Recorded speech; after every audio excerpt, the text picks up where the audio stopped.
Why the crab has no head?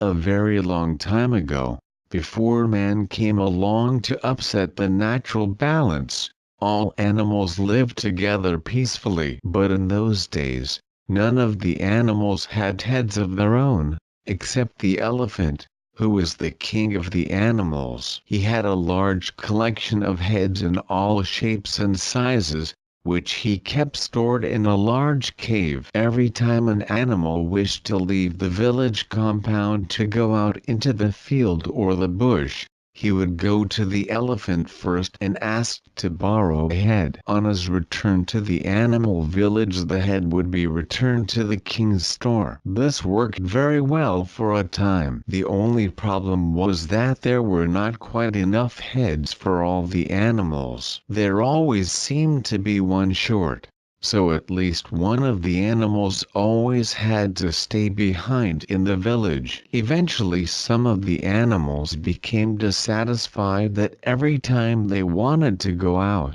they had to waste time to collect a head and then return it again. The king agreed to have a meeting, and it was decided that each animal should be given its own head to keep for all time. The king started making all the arrangements, assisted by his secretary, the crab, and when all was ready and all the heads were lined up in the village square, he sent out the cockerel, who had been given a head for this purpose, to announce that all animals should come to the square so that the king could give them a head. The cockerel went round the whole of the village, and everybody who heard the message rushed to the square. When he thought he had informed everybody, and was just making his way back to the square, the cockerel spotted the crab, without his head, meandering down a track on his way to the river bank. The cockerel advised him to make his way back to the square quickly,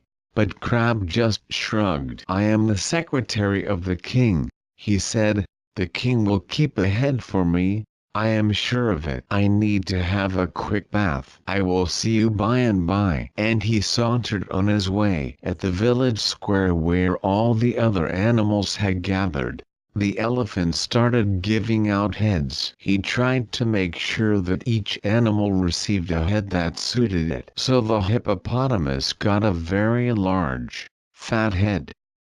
The rhinoceros got a head with fierce-looking eyes. The giraffe got a long head to go with his long neck. Nobody liked the hyena very much, so he got the ugliest head there was, but the antelope, who all thought was the most graceful of the animals, got the most beautiful head. This went on all morning until all the animals had their own head. Just as the king thanked the cockerel for his work, and was about to return to his palace, the crab came sauntering back. "Where have you been hiding out?" asked the king. "I'm afraid all the heads have been given out, and there is not a single one left for you." However much the crab protested, there was nothing to be done, and that is the reason why to this day the crab goes through life without a head. Found among the papers of John Fumi, my deceased father-in-law, in Medina, Accra.